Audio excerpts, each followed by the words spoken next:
India Legal presents Courts Roundup.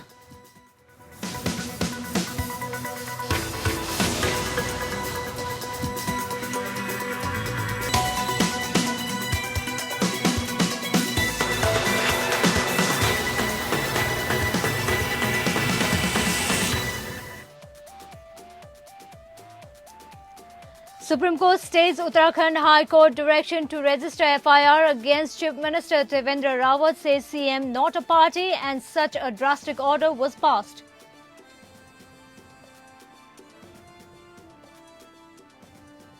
Supreme Court makes important observation for NDPS probe, says officers of NDPS are police officers. Confessional statements recorded by them are not admissible in court.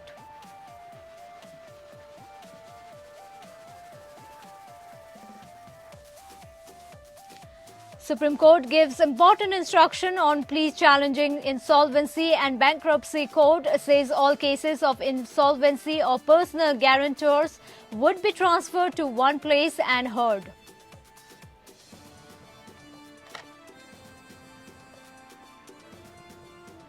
Bombay High Court sets aside order seizing properties of former Goa Chief Minister Digambar Kamath and Churchill Alemmo. Both are being proceeded against by the ED for alleged corruption.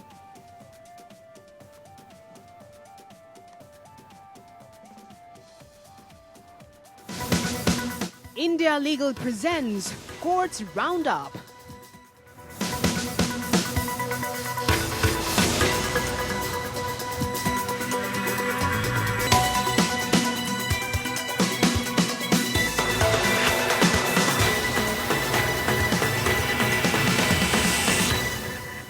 Hello and welcome to Courts Roundup. I'm Hishe and now the news in detail. The Supreme Court has stayed the Uttarakhand High Court order directing CBI probe into corruption allegations against Uttarakhand Chief Minister Devendra Singh Rawat. A bench of Justices Ashok Bhushan, R. Subhas Reddy and M.R. Shah observed that the issue required consideration while issuing notice and sought response from the respondents. Uttarakhand High Court order had directed the Central Bureau of Investigation to file an FIR and investigate the allegations of corruption levelled against Uttarakhand's sitting Chief Minister Devendra Singh Rawat by an investigative journalist Umesh Sharma.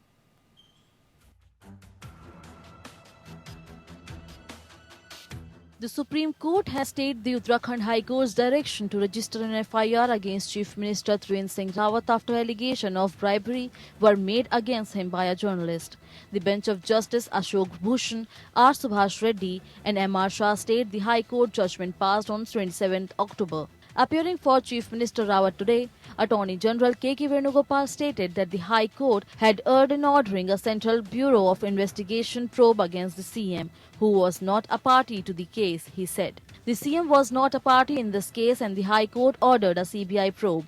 This is against Supreme Court verdicts which disallow destabilizing the government, as such verdict demand resignation of the CM, which is happening. Senior advocate Kapil Sibal, appearing for the journalist who levelled the allegation against the CM, stated that the matter is serious as there are WhatsApp messages and bank account links to the allegation against Rawat. Senior advocate Mukul Rohatgi, who also appeared for the CM, submitted that the High Court order was in violation of law. Justice Shah noted that everyone was taken by surprise after the High Court exercised its suo motu power under Article 226 when there was no such issue raised by the petitioner, Justice Bhushan observed. The court thus issued notice in the petition after staying portions of the 27th October judgment. The matter will be heard after 4 weeks. The Uttarakhand High Court on Tuesday called for a CBI probe into allegation of corruption levelled against Rawat. It had also directed the police to register an FIR to investigate allegations of corruption made against the CM by journalist Umesh Sharma. While doing so, the court allowed a plea filed by Sharma seeking to quash an FIR filed against him this year for publishing a video containing these allegations. In a video released in June this year, Sharma had alleged that an amount of 25 lakh rupees was paid as bribe to Chief Minister Trivendra Singh Rawat by one Amrutesh Singh Chauhan for his appointment as chairperson of the Gau Seva Ayog Jharkhand. Rawat was the BJP state in charge of Jharkhand at the time, SESA 2016. This amount was alleged to have been deposited into various bank accounts, including those of Dr. Harendra Singh Rawat and his wife Savita Rawat.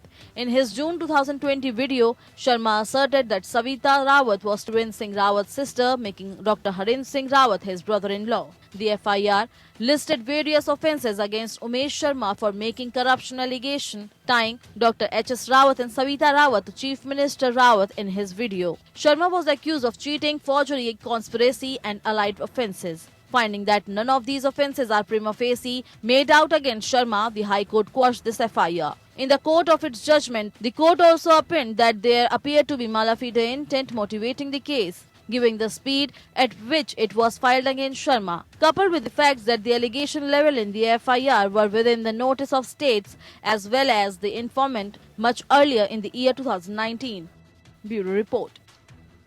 And the Premier Court has said that cases of personal guarantor of corporate borrowers like Reliance Communication Chairman Anil Ambani would be transferred at one place. Only then will the verdict be given. The court said that those who have filed cases in various high courts challenging the bankruptcy proceedings needs to be transferred to one place. A bench of Justices L.N. Rao, Hemant Gupta and Ajay Rastogi favored the transfer of all the pending writ petitions challenging provisions of IBC on insolvency of personal guarantors and reserved its verdict.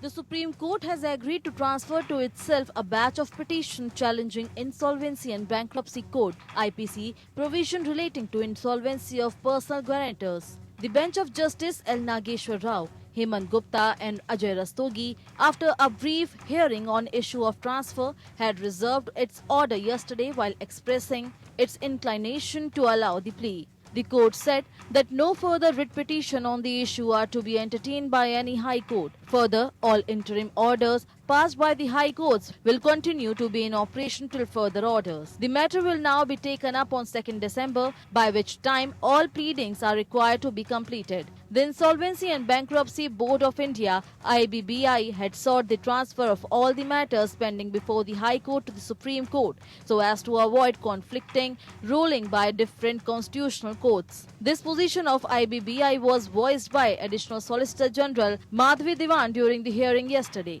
Solicitor General Tushar Mehta, representing State Bank of India, submitted that the issue under question in the various writ petition is a national issue and does not affect the writ petitioners before the High Court inter se. Thus, the apex court must hear the question of law, Mehta submitted. Of the pending writ petition, the maximum number of pleas remain pending before the Delhi High Court, before which the matter is expected to be taken up for final hearing on 10th November. The Delhi High Court had also passed an interim order in that batch of petition, which also includes a petition by Anil Ambani. While some counsel for various respondents argued in favor of the High Court deciding the issue first, there were some who proposed that the pending matter from the Madhya Pradesh High Court and the Telangana High Court may be transferred to the Delhi High Court, which is already seized of the matter.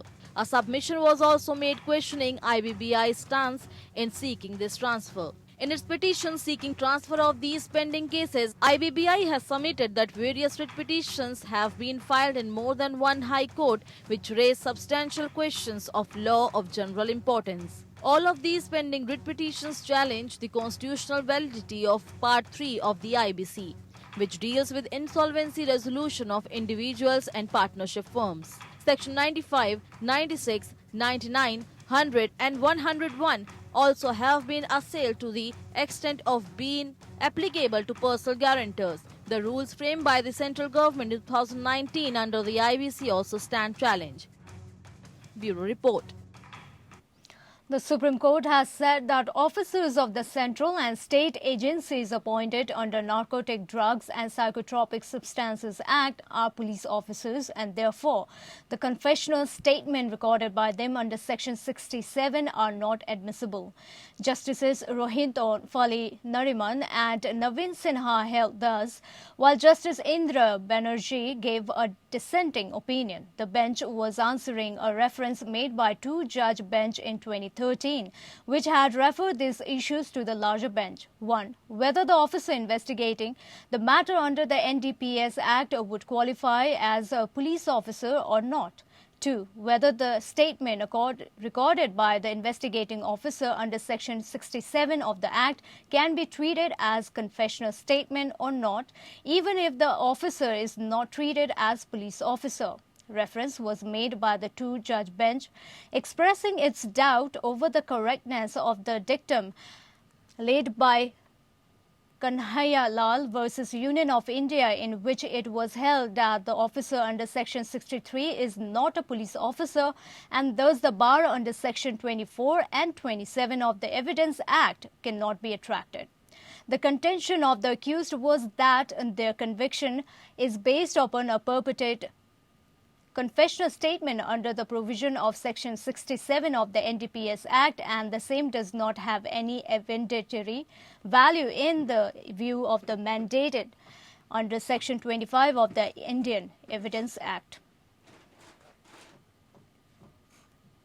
And the Supreme Court has stayed a direction to a Delhi resident accused of making an objectionable Facebook post against West Bengal government to appear before the investigating officer in West Bengal in response to a notice issued under Section 41A of the Code of Criminal Procedure. There is a need to ensure that the power under Section 41A is not used to intimidate, threaten and harass, the bench comprising Justice D.Y. Chandrachud and Indira Banerjee said. Roshni Biswas, a Delhi resident, is accused of making a Facebook post suggesting that the lockdown restrictions have not been appropriately implemented by the state of West Bengal in a particular area. Investigating officer at Baligunge police station thereafter issued summons to him under Section 41A. She moved to Calcutta High Court, which directed that no coercive steps would be taken by the state against her during the pendency of the investigation. However, the court directed her to appear before the investigating officer if a fresh notice is issued under Section 41A with 10 days prior intimidation. And while considering the appeal, the apex court bench observed, thus there can be no gainsaying the fact that the court is in the exercise of judicial review, does not interfere with the conduct of investigation under and in accordance with the provision of the Code of Criminal Procedure 1973. The bench said that to require her at this stage to comply with the summons under Section 41A during the pendency of the proceeding before the High Court would not be justified. The court therefore granted an ad interim stay on the High Court order. We are now joined by Advocate Shivam Sharma for more updates. Yes, in this case, the court said that cognizant as the court is of the underlying principles which restrain the exercise of judicial review in the matter of police investigation. Equally, the court must safeguard the fundamental right to the freedom of expression under Article 19(1)(a) of the Constitution. The court further said that there can be no gainsaying the fact that the court in the exercise of judicial review does not interfere with the conduct of investigation under the Code of Criminal Procedure 1973. It will constitute a reasonable exercise of power within the meaning of Section 41A for the investigating officer to compel the petitioner to attend the Baligunge police station. The court granted an interim stay of the High Court order with the condition that she undertake to respond to any queries by the investigating agencies. Yes. Thank you, Shivam, for the update. The Supreme Court has asked Swami Om to pay a fine of 5 lakh rupees in relation to his plea challenging the elevation of Justice retired Deepak Mishra as Chief Justice of India back in 2017. The order was passed by the three-judge bench of Justices D.Y. Chandrachud, Indu Malhotra and Indira Banerjee. In August 2017, Supreme Court had imposed a fine of 10 lakh rupees on self-proclaimed God-man Swami Om for challenging the appointment of a Chief Justice Mishra, terming it as a popularity stunt. This fine was imposed by a bench of then CJI J.S. Kheher and Justice Chandrachud. CJI Kheher, hearing the plea on the last day of his tenure, had asked why Swami Om did not object earlier, to which the self-styled godman replied that he had agitated from the very beginning. He had further submitted that under Article 124 of 2 of the Constitution, the President of India was not required to consult the sitting CJI for the appointment of the next CJI. The court had then clarified that under the said provision, the President can indeed consult judges. Swami Om had said that he cannot pay the fine of 10 lakh rupees. And in response, the court has said that he could collect a rupee each from his 50 crore followers. By the time the fine was imposed on Swami Om, he was arrested by Delhi's Bhajanpura area. And a Delhi court has closed a criminal defamation case against BJP's Kapil Mishra after he tendered an unconditional apology to Satyendra Jain, the health minister of AAP's Delhi government. In 2017, Jain had initiated defamation proceedings against Mishra for his defamatory statement against him and Chief Minister Arvind Kejriwal. In a bid to put an end to the criminal case, Mishra agreed to tender an unconditional apology before a special MP-MLA court presided over by Vishal Pahuja, Additional Chief Metropolitan Magistrate, Rouse Avenue. It is submitted by the accused Mishra that he is ready to make a statement before the court tendering unconditional apology. Compliant Jain also submitted that in case the accused gives his statement before the court, he shall withdraw the present complaint. The court recorded. After recording the statement of Mishra as well as Jain, the court disposed of the defamation complaint as withdrawn. In a press conference held in 2017, Mishra had accused Jain of handing over a bribe of 2 crore rupees to Arvind Kejriwal. Mishra also claimed that Jain settled a land deal worth 50 crore rupees of Kejriwal's relative. On social media, Mishra went on to state that Jain would go to jail in a few days. Mishra was represented by Advocate Vaibhav Yadav. Jain was represented by Ashwini Kumar Dubey. The Bombay High Court has repudiated the Brihan Mumbai Municipal Corporation for issuing a circular withdrawing earlier exemption granted to physically disabled employees of the corporation from attending office during lockdown, resulting in these employees not being paid any salary during the lockdown as their absence from work was treated as a permissible leave. Division Bench of Chief Justice Dipankar Datta and Justice G.S. Kulkarni held that the BMC circular dated May 26 does not stand judicial scrutiny. Court said that we direct the corporate to ensure that none of the physically disabled employees who have not reported for duty during the pandemic are denied pay benefits, which they would have been entitled to but for the pandemic and had they reported on duty. Court was hearing a PIL filed by National Association of Blind filed through Advocate Dr. Udhay Warunjikar, challenging the circular dated May 26 this year issued by the General Administration Department of the Corporation. The petitioner claimed that the effect of the impugned notification is to withdraw a benefit which was earlier extended to the physically disabled employees of the corporation, with retrospective effect leaving such employees high and dry.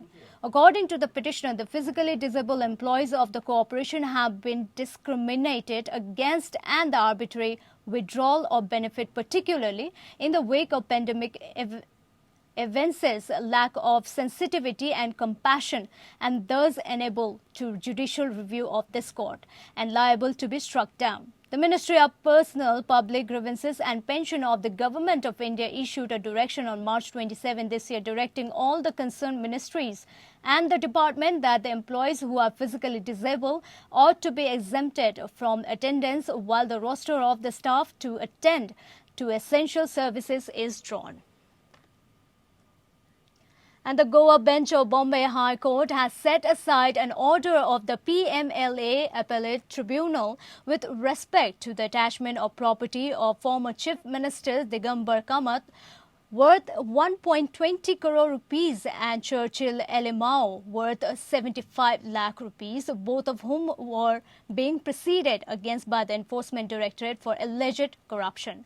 The PMLA adjudicating authority had confirmed the attachment of property sought by the ED in 2017. On appeal, the appellate authority party allowed the appeal, making the attachment of the property subject to certain conditions. However, the attachment of the FDRs was confirmed and directed to continue. The present appeal with High Court arose after Kamath challenged the appellate tribunal's order, which only conditionally lifting the seizing of properties confirmed by the adjudicating authority of the Enforcement Directorate in respect of immovable properties. With instruction from Kamath and Elimao, Advocate Rao also gave an undertaking not to transfer or encash any properties or FDRs which were enlisted for attaching without prejudice to their respective rights. The court allowed Kamath to approach the special court in the event he wished to sell any property or liquidate any FDR, which the special court was to deal with on its own merit.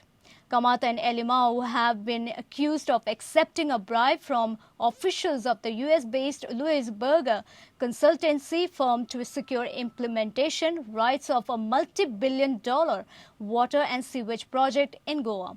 They have been charged with offences under a provision of the Indian Penal Code, the Prevention of Corruption Act and the PLMA.